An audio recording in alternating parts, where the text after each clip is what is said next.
What's up, y'all? Welcome back to another episode of It's Giving, where we discuss the latest in TV and film. This is your host, your boy, Brandon the Introvert. In this episode, we're going to be discussing Atlanta Season 4, Episode 1. The season just premiered around this time. Right now, it's Sunday, September 18th.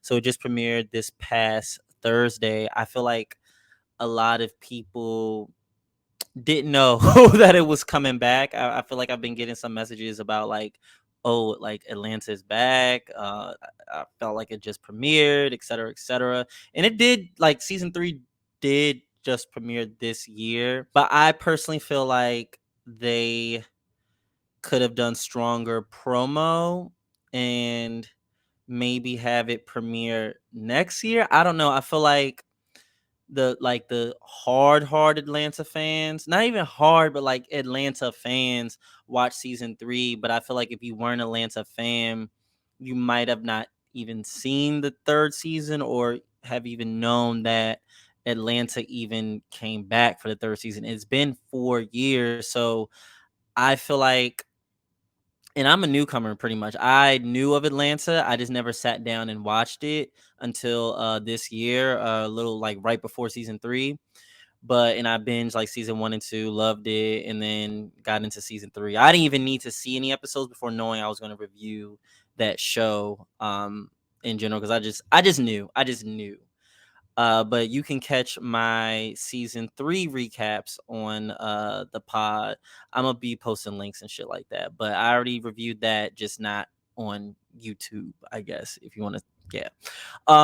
But yeah, I feel like the promo wasn't strong, like for neither season 3 or season 4. Like, you've been gone for 4 years. People need to know.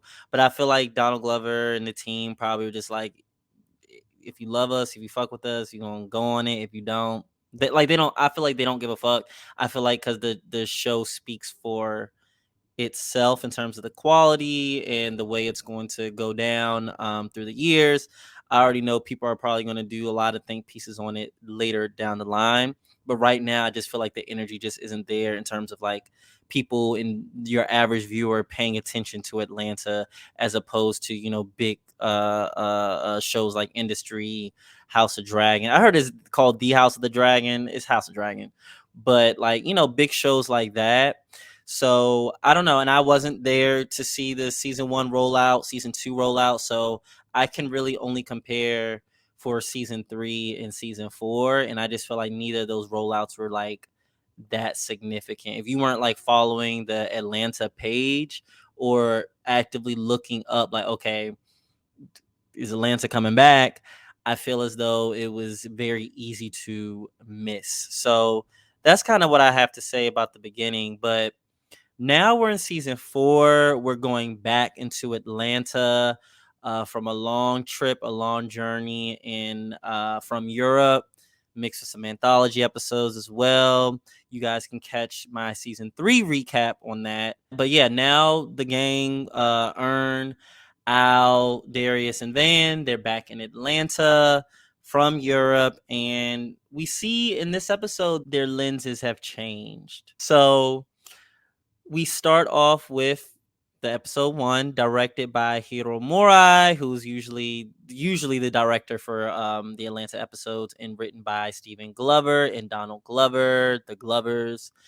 And we find ourselves in the. It's so interesting how just the strong effect of 2020, and by strong I mean the presence of 2020 in a lot of different ways. You have the riots. I feel like it's more so retribution. Then you have just the world all of a sudden realizing Black Lives Matter, or Black lives should be paid attention to, after we saw the death of George Floyd, Breonna Taylor, Ahmaud Arbery.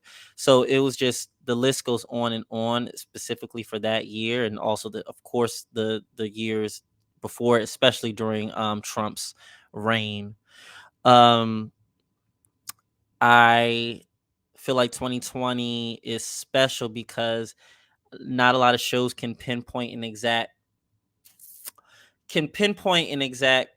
place and time where you already know what it is, and you already feel the feelings that were attached to that time. Period pieces. I feel like with period pieces like the 80s, 90s, 70s, like, of course you can find those distinct eras, distinct moments. Certain assassinations happen, certain bombings happen, certain advancements happen. You can kind of pinpoint that. But I don't think, especially obviously if you weren't born in that era, especially as an adult during that time, you can't really feel the emotional weight. And even if you were there, it happened so long ago. I feel like all you have to go by is just, for the most part, pure memory. um but 2020s is special because it just happened. We're still in this decade, and it was a lot of monumental shit that happened. So we get catapulted right into 2020. I feel like season 3 was like right before 2020, of course. It was very interesting. I had, yeah, I don't want to hear about that. But so I feel like the 2020s is interesting because it's a 2020s either by mass, either by the unrest that was going on, the pandemic, of course, uh the just a lot of shit you could pinpoint. Oh, that was the 2020s, and it's still happening right now. And it's so great that TV shows, movies, more so, I've seen more so TV shows, they have to tell the story. They can pick and choose which parts they want. I feel like TV shows don't have to do, unless it's literally relevant to the essence. I don't use brand, but the essence of the story, like P Valley. Y'all had to mention the pandemic because it affected so many Black lives. Y'all had to talk about the effect on small businesses. Y'all had to talk about politics because I feel like those seeds were already in there. I feel like Atlanta is that type of show, but it's very it lacks that type of passion in that way, and it's more so interested in kind of the intellectualism of it all. It wants you to just discuss and think, not necessarily feel or act, if that makes sense. I feel like P Valley wants you to feel and maybe even want to act on certain things. I feel like Atlanta is just, this is what's going on, this is our lens. Let's talk about it. If you don't, that's cool too. And let's laugh and let's kind of fuck your mind up a little bit too. I feel like that's their essence. So I feel like including the pandemic would have felt too heavy for the show, and I feel like it would have burdened the show a lot. But including the stuff like, while people were going in and taking stuff from Target. I don't want to use the word looting. I don't want to use the word rioting because Target's gonna get their money back. They got their money back. They got their insurance.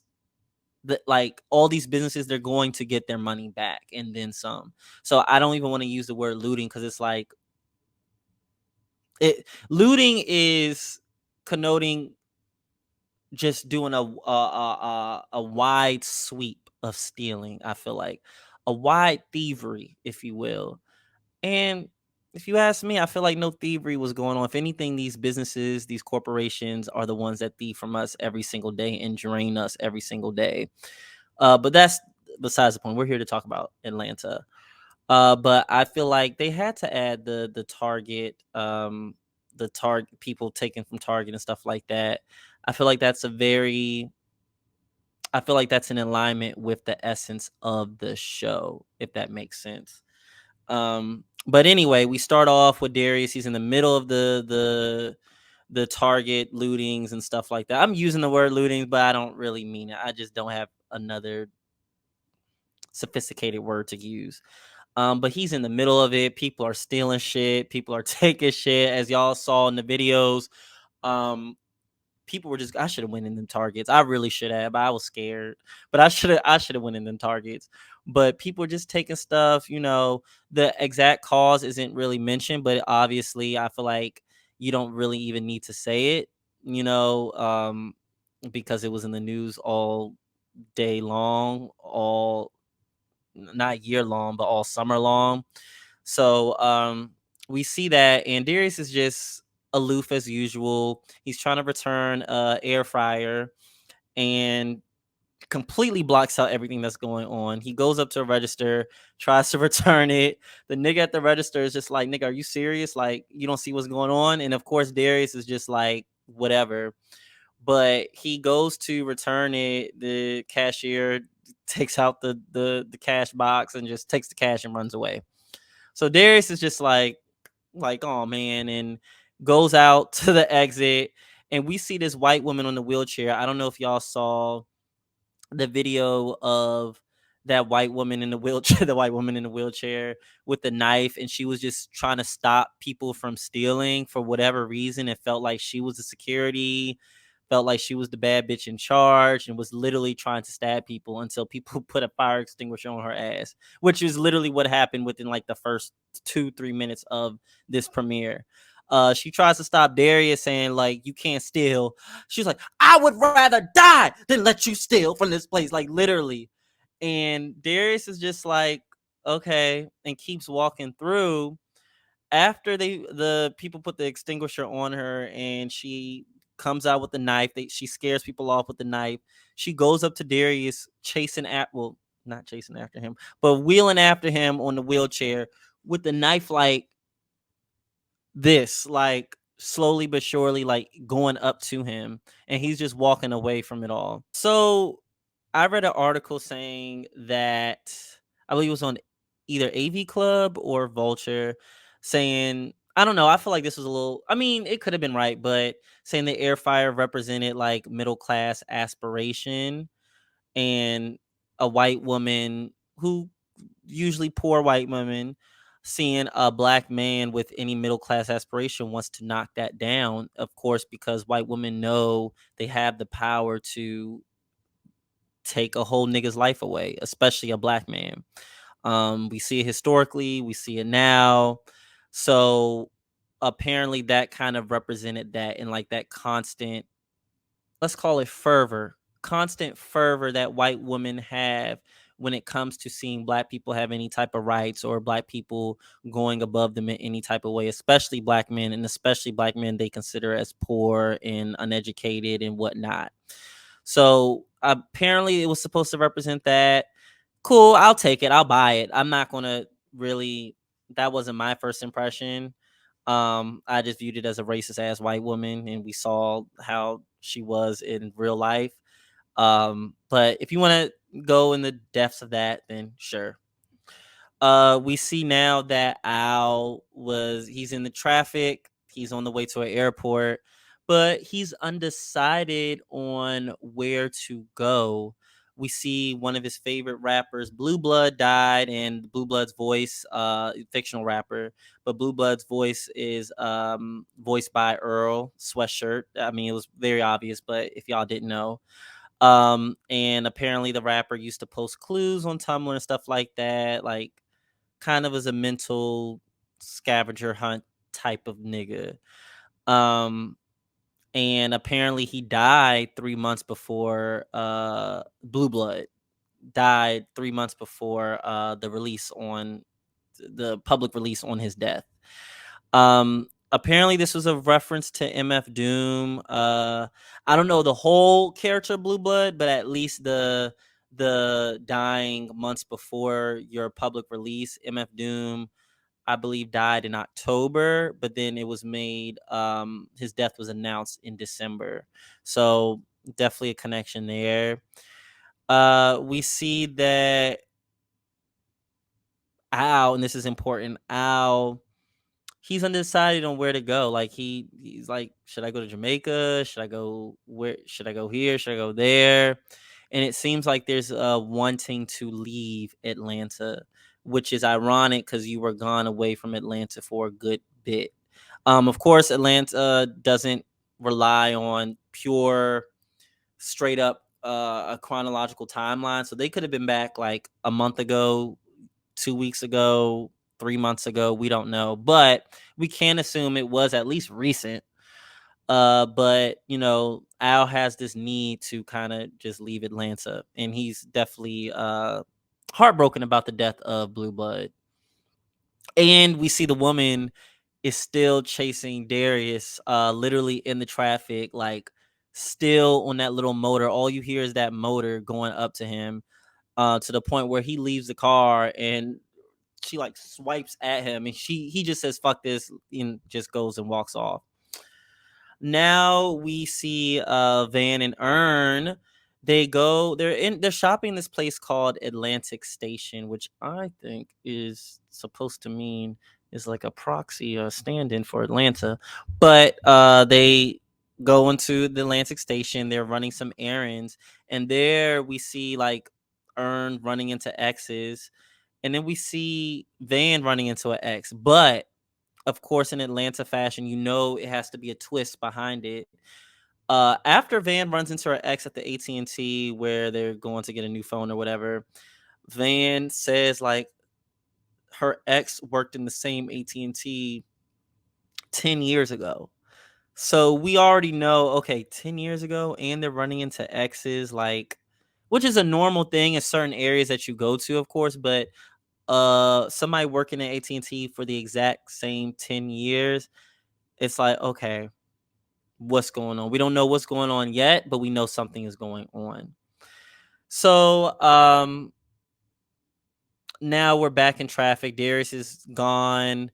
Earn and Van are in Atlantic Station, and we see a fan recording Paperboy in traffic, as if he knows him, just flogging and all that for him. And Darius Al just had enough, and he decides to just swerve off and leave off of traffic and go somewhere else, which takes him to a gas station.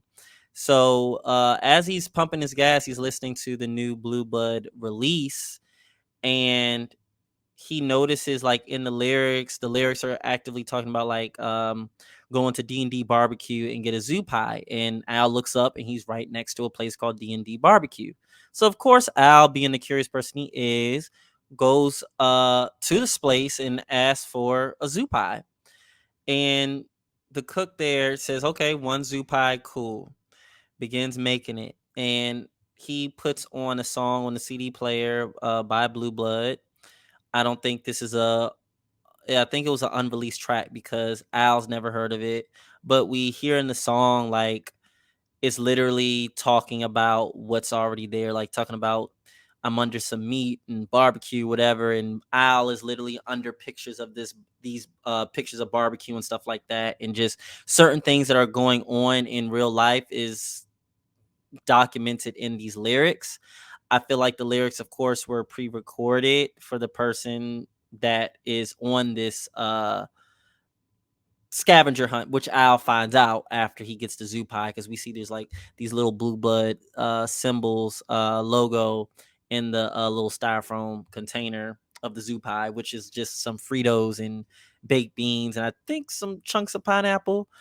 Um, but Al figures out it's a scavenger hunt, and he goes on his own little journey. Now we see Earn and Van, they're literally surrounded by their exes, where it's given like a graveyard of exes. Like, it's getting a little scary because it's just like, okay, how are all these people in this place right here, right now, that they all know? Which freaks out Van. And it is a little eerie. It's very eerie the way they have it. And Hero, like, his direction is very, like, it's always on point, so it can make even like the familiar look kind of eerie. And I feel like that's exactly the vibe that I got from this scene. So Van wants to leave. They end up in a parking garage, and they see one of Earn's exes that greeted them as soon as they went to Atlantic Station. Her name is Kenya. She can't recall how long she's been in there, and they ask like, okay, so what movie did you see at the Regal when you came in? And she said, Now You See Me Too? And they look at her like, and she's like, that's bad, isn't it? I looked up Now You See Me Too, and that movie came out 6 years ago. So we can assume like they're in some perpetual kind of purgatory loop in this Atlantic Station. And I'm going to explain what I think it means after this little recap. So we can assume Atlantic Station is a trap of sorts, and especially a trap for those that don't realize it. Like, I think it's the worst type of trap when you don't realize you're in a trap. So then next after this scene, we see Darius is still being chased by that crazy white woman, and he tries to explain like, look, I was returning something, I wasn't stealing, so what the fuck is up? And she tells him like, I don't care. Like, I don't care. She's just after blood. She don't want to see him shine. She don't want, not even shine, she don't even want to see him not even thrive. He was just returning something. She don't want to see his ass alive. That's the problem. That's the point. She don't give a fuck what your situation is. She just sees that you are a black man and she has power over you, and she's going to exercise that power in whichever way she can, even if it defies logic. And that's the white woman's specialty. But for me, I feel like Darius is a pacifist. That's why he kind of got up and left, and just went the other way. He doesn't want to fight. I feel like a lot of people, they've been saying like, why didn't he just push her ass down or just kick her ass down? But like I said, I personally feel like Darius is a very woo woo pacifist. He's like a monk almost. So he's not going to do that. He's just going to trying to escape the best way he can and keep it pushing. Now back to Al's journey. We see he's taken on this entire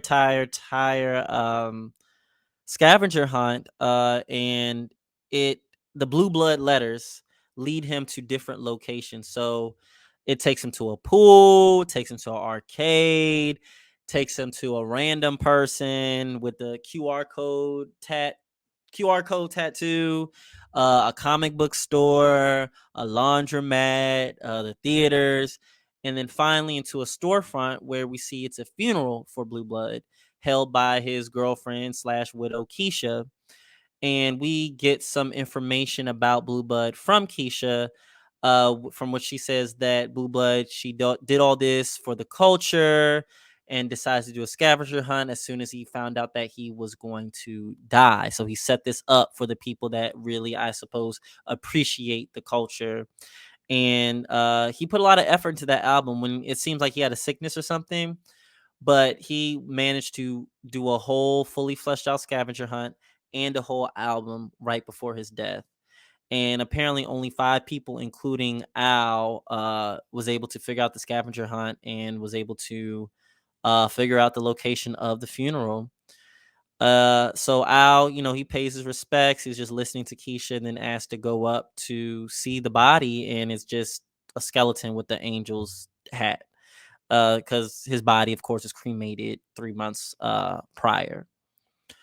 So now we're back at Atlanta Station, and like I said, it's beginning to look like purgatory. It's a lot of lost souls at this point until Earn finds an emergency exit and takes Van with him. But before they do that, Van kind of has a moment where she's just like, I don't want to end up like your exes. I don't want to end up here just forgotten and just lost. And Earn reassures her, saying, like, no, I'm not going to leave you here like everybody else. Like, and Van, like, you can rest assured you are different. He recognized you not just as his baby moms, but I feel like they do have a special connection. They do get each other in a very, like, genuine, deep, real way. So once they kind of have that reassurance, Van goes with him. It's kind of dark. I think it was some wet parts. It felt like carpet, I think, but I just remember them saying it was just a little moist and stuff. And they keep pushing, even through the dark. They keep pushing out. And then it turns out, well, Earn sees a light at the end of the tunnel, and it turns out that light pushing past the door is the funeral location where Al is at for Blue Blood. And to the point when they came out, Al was just like, y'all fuck with Blue Blood too? So that was pretty funny, like, because, why the fuck are y'all here? So they, meet each other, and then afterwards all go outside, and then Darius ends up linking with them, and Kenya also followed them as well. And Darius ends up giving the air fryer to Kenya because she needed a gift for her dad. And the dad is probably like 6 years older by now. But the gang all leaves while Kenya waits for her Uber. And while she's waiting, we just see her from behind. But we hear the motors I've been talking about, the wheelchair motors. And we know that white woman is here to do some slashing and comes up right behind her. We can hear her, but we can't see her. And then the final cut is just when Kenya is just like looking back and we know what's about to go down. Hopefully she didn't get stabbed. But that was episode 1, season 4 of Atlanta. Now let's get into let's get into the breakdown. The opening episode will sets up the tone for TV series. And especially in the case for Atlanta, we have season 1, episode 1. I feel like just kind of that come up story. Al's just in Al Earn is just in a place where he don't know what he's doing with his life, but he has something special and he's willing to kind of make it work with some finesse and whatnot. And I feel like we saw that prevalent throughout that season. Season 2, we start off with Robin's season where we see them boys found out some people were selling weed at the not the Wendy's, but it was some fast food place, and they go up and rob them. And a whole shootout happens. Everybody trying to get theirs. Everybody trying to hustle. People will steal to get what they need. People will kill to get what they need. And we see that prevalent throughout that season.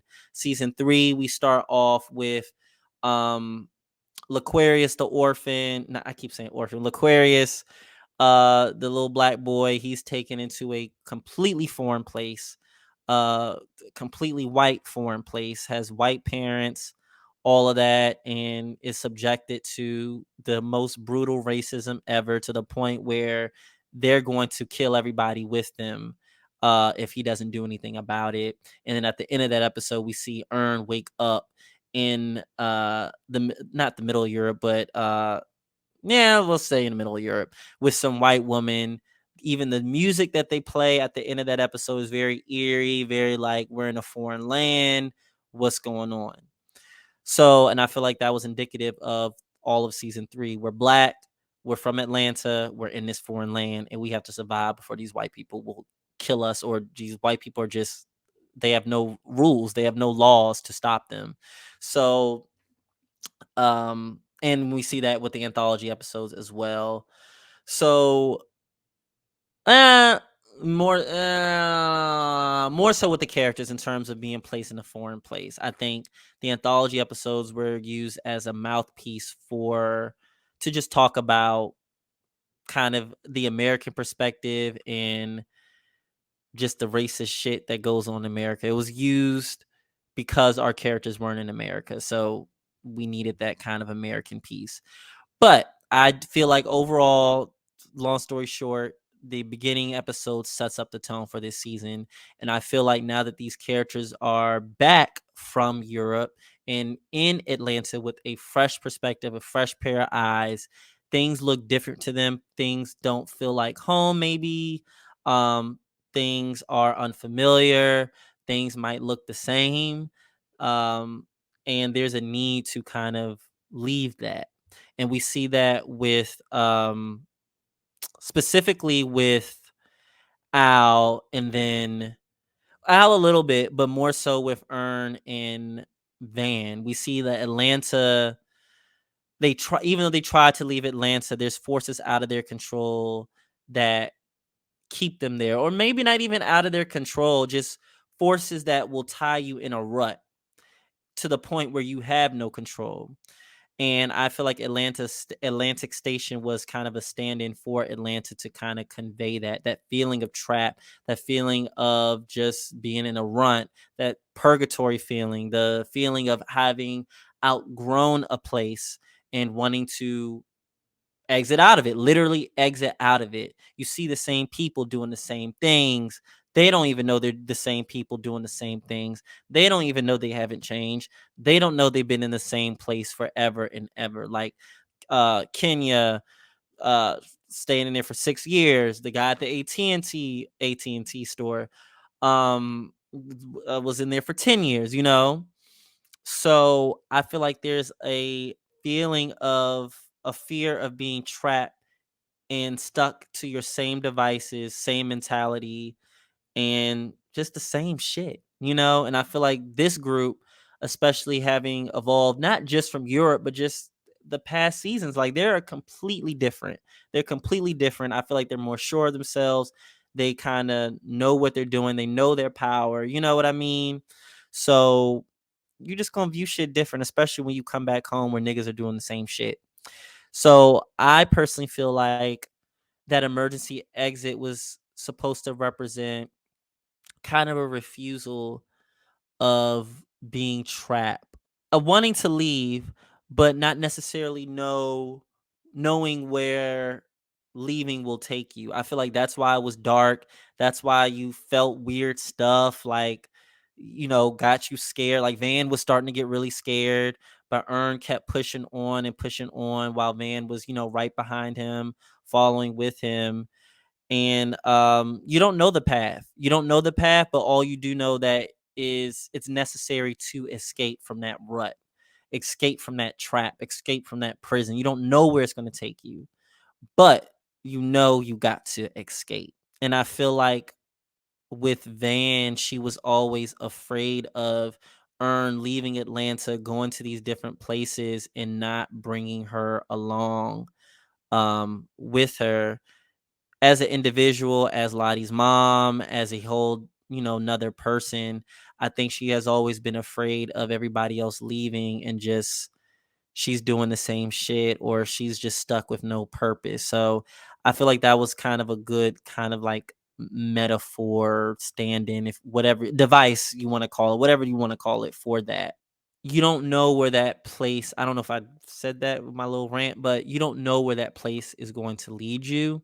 And I feel like in this case, it led them to the right place. Like with in front of Al, Darius came, all at the same time. They all came together.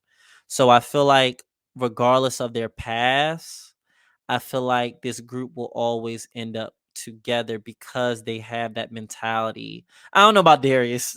I mean, Darius has transcended. I think he's transcended the average, the normal person. But in general, I do feel like this group, they're more than the old Atlanta antics. They're more than just staying at home doing nothing. Like they've reached a level where Atlanta isn't the only place for them. I personally feel like. Also, this scene shows like how far the emergency exit scene showed how far Ern and Van have come from. Ern at one point like looking down on her, just viewing her as an accessory pretty much and just a tag along, to now realizing her as a person. And I think it took Van having to find herself, going through the throes of that, to really kind of stand in that and make it known what she needs and what she wants. I feel like so. I feel like that was a good development moment. And I feel like we'll see. We'll see. I've only seen episode 1 and 2, but we'll see what this season is trying to say about Atlanta and about this group and about home and coming back home with a new pair of eyes, and whether you can get sucked up into home. You know what I mean? So having the courage to step out, leave, elevate when necessary and when you're ready, and not being stuck in the masses like everybody else. Like I said, the season 3 recap, this group is different. They're different now.